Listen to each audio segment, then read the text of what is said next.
Hey going everyone, it's Adrenaline7 here, and so this is an overdub for Dark Souls 3. This is part 42, I believe.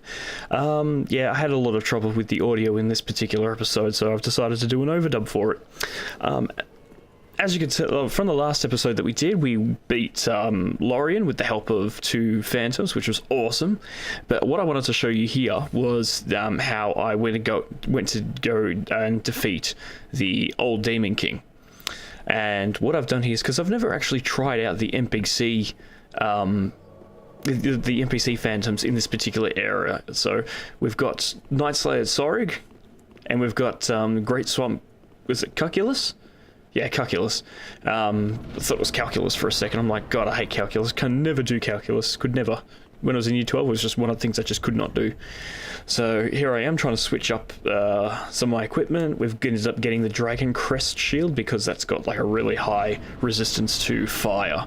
And you can see in my right hand I've also got the Black Knight Glaive, which is an awesome weapon.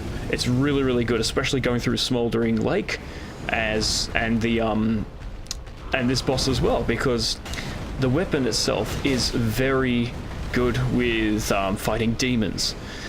And what I didn't realize as well is that Great Swamp Cuculus actually poisoned. She ended up poisoning the boss itself, the old Demon King. So I never knew that while I was playing. So yeah, looking back on it, it's interesting to see what you can find. And then there's Nightslayer Sorik, who's just, you know, kicking it with his humongous fume ultra great sword.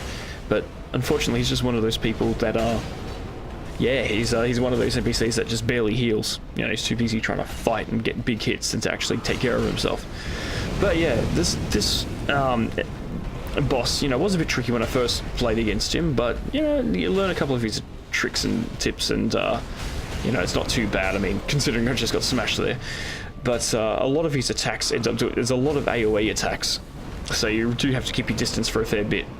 And he happens to, as you can see there, he happens to do attacks that actually go across the ground, either in spokes or as a like a wave of some sort. And there we go, Nightslayer Sorik has died. Can't believe he kicked my butt the first time I saw him. Well, in any case, so we're still whittling through Great Swamp Cuculus, obviously not doing much with the whip, but, you know, bang, obviously. With this enemy, when you try and defeat him, he will go out with a bang, so literally. And then you do one last attack to finish him off. And that's the soul of the old Demon King. Now, the good thing about this is with Great Swamp Cuculus, who survived, because she survived that particular fight, I'm actually going to show you where you can get her outfit as well, because you can actually get her outfit and her weapon. So here I am changing my weapon, and we're going to be going to, I believe it was the Undead Settlement. Yes, it's the Undead Settlement. Granted, it was a particular bonfire. This is the bonfire to the... It's on the hill that's next to the doorways that lead to the great rotted cursewood. So here we go. So we go up the hill. Oh, sorry, we go on top of the roofs. We go up this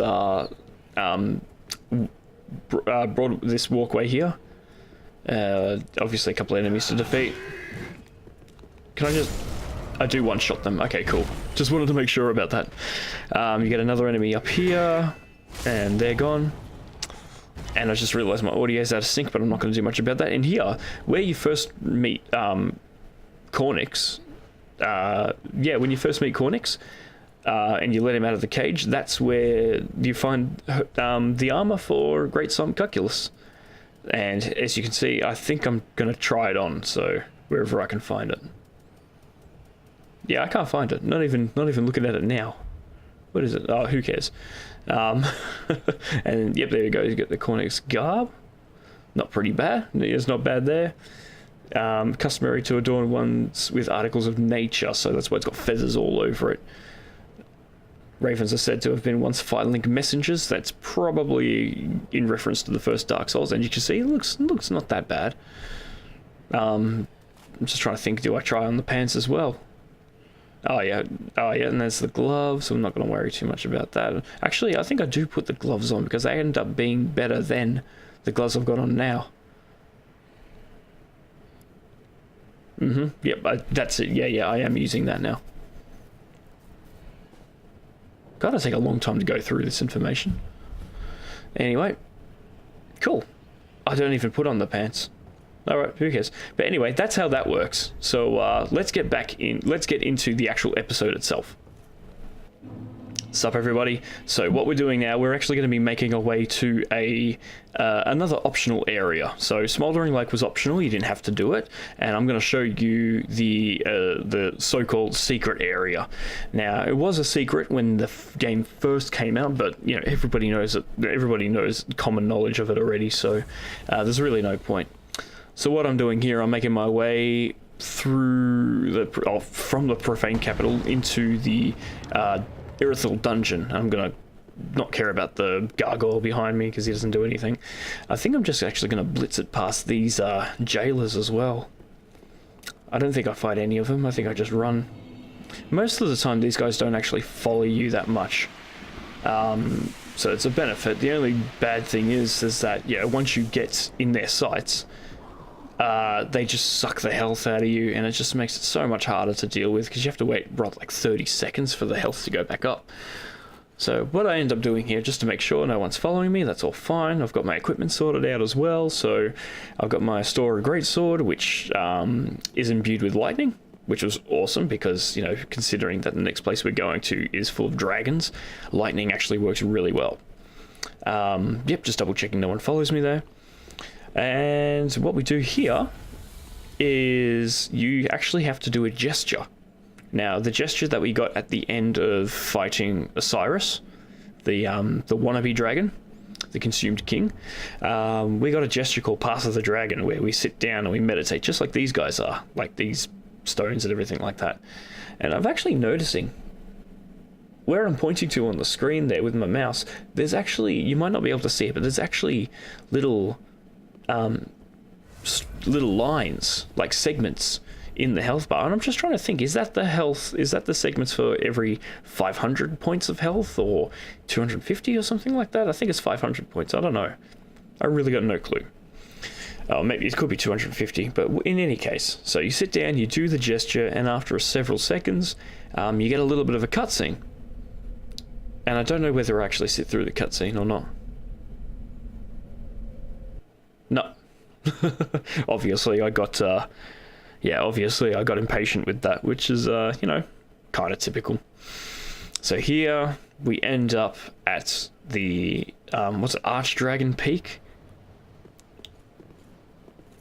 Yep, so looking around, just making sure, and yeah, crumbling stones. It's interesting to see how much, you know, like what the stones that they build and everything like that as well. Like who would actually build them? Who would actually have the time to go out and actually stack all these things? So yeah, first time I went through this, I was incredibly scared. I went through it, just Archdragon Peak, it was that. So the first time I went through this was incredibly scary, as I was not comfortable doing it. So I went through it really, really carefully, really slowly. I was expecting him to to attack then. Obviously he did the wrong type of attack. Now, these guys are actually very deceptive, not just because of the fact that they are dragons and they have the necks, or, you know, the extendable necks, but just their attack speed. Sometimes they're really quick, sometimes they're really slow, and obviously you could see there that they actually jump around a lot as well, which is a pain in the butt. Oh, a bell just went. That's one thing about this level as well. So every now and then, or frequently, depending on what time you're playing and who's on, a bell will actually sound in the background. That bell actually means that someone is ready to fight the boss, or they're fighting the boss itself. Which is, you know, it's a really cool feature. You know, it gives you a bit of support to go, oh, if other people can do it, I can do it too. Or it could work the other way, to say that other people can beat this level, but I can't. Well, guess it depends on your perspective. So we're getting some items. There's a few lightning gems, which I don't really need to use because I've got my, you know, my big sword with lightning imbue in it. And this part gets a little bit tricky every now and then.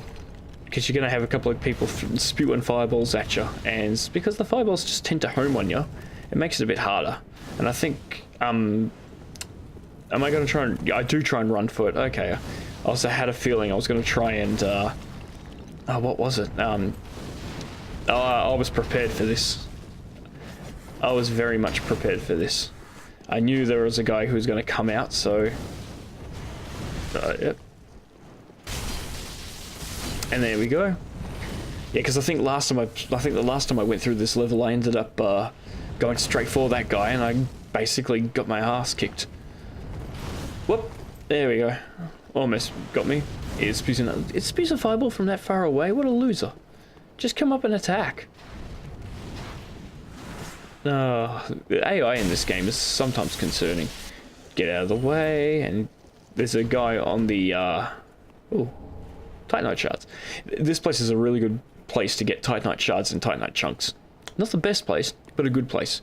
There's a guy on the right next behind the pillar. I think I try and get him first because he's more concerning. Or do I? I don't know. I haven't actually watched this video, so I can't give some decent commentary on this. As I mentioned previously, because even though I've recorded this at a different time, the audio setup for this, excuse me, the audio setup for this wasn't the best. It cut out on me halfway through, so I needed to make sure, like, unfortunately, I basically lost everything. I got like a minute and a half's worth of audio and lost everything after that, so it just made everything suck. Anyway, so that's your first bonfire of the Archdragon Peak. And I'm pretty sure there's supposed to be another item around here, but did I get it, or did I miss it, or did I get it? I can't remember. In any case, so that bonfire really does help you out, because straight ahead are a couple of enemies and a boss. So we'll find out the boss in a moment. But at the moment, we're still collecting chunks, which I think I needed to upgrade my items as well, so I was really rapt about that when this was going. Other than that, there's two enemies up there. One's lying down, fading death, and the other one is just huge. So you gotta be, usually I'd say pick your battles. I mean, look at that axe. Sometimes it's not, sometimes it's not how you use the weapon. It is about how big it is. Some custom bit of deep protection just to give me some extra stamina and some extra attack and gain and all that sort of stuff. Whew, that was close. Okay, so just as I attack him, I end up opening a door as well, because you always need to. Whoa. Oh, what a smack. Oh, that was a 4. I think I just take my time. You need to take your time with these type of people. I say people, I mean bloody dragons. Yeah, keep your space, and sometimes they do like really, they do like complete spin sweeps, which makes it a lot harder to predict their moves. So you really need to be on point with, you really need to be on point with your rolls and your timing and everything like that. So there we go. So he's down and out. I think he drops a chunk.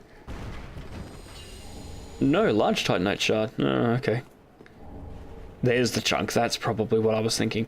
Now, I think what I end up doing here is... I think I go back to the bonfire? Yeah, plunging attack. That's the secret to everything. And I rated that guy good just because, I just thought it was nice to say that. Oh, wow. So I'm actually doing it. Okay, cool. Now, I think I do this on the first try. I really can't be too sure. So, deep protection once again gives me extra stamina and extra boost. There we go. Here's the dragon. This is the ancient wyvern. So you just go past him.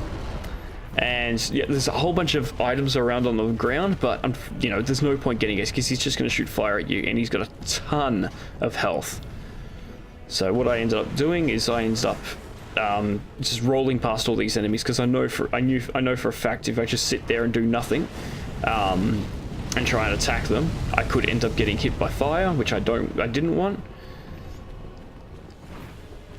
And I think I'm getting chased from behind as well, but as you can tell, I'm just trying to Oh, there we go.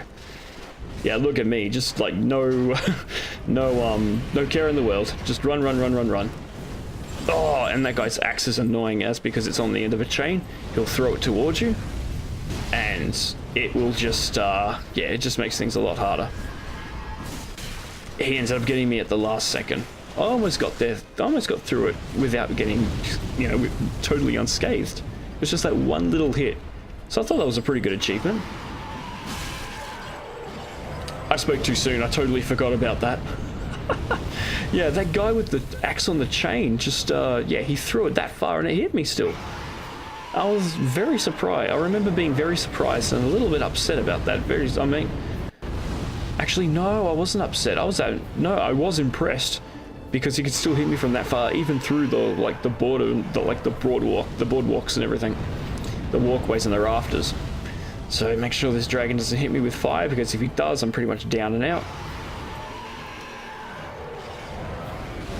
Of course, it takes a while to go down a stupid ladder. Now, you roll off here. Okay, now, making sure that there's no more fire coming. And that was it. Okay, yeah, the weakness is its head, that's true. And they require you to do a plunging attack. So as you can see down here, the wyvern's kind of just like, you know, oh, where's he gone? Where's that person gone? Considering I'm a female, but who cares? So what you'd end up doing, you run off. You don't have to jump, but I jump. And straight down. One-shot kill. Almost 8,000. Oh, more than, yeah. You get about 8,500 points of damage. Absolutely wicked. And you get the dragon headstone, which is one of those, it's an item that helps you become a dragon, like, you know, lets you breathe fire and all that sort of stuff. So if you're familiar with it from Dark Souls 1 and 2, it's pretty similar to what it is in this one. And once you defeat that enemy, you actually get teleported to a new part of the area. Now, it is still accessible, but it's just a long roundabout way to go, so it's just easier for them to teleport you here. There you go. Ding ding! Sounds like the ice cream van, one of the ice cream vans in my local area. And there you go. Bonfire lit, and that is how you go about beating the Archdragon. Okay? Really simple stuff when you know what to do. So I think I end up going back so I can level up my character and everything. So, guys, thanks a lot, and we will see you next time. And next time I do have proper gameplay audio, so we'll see you then.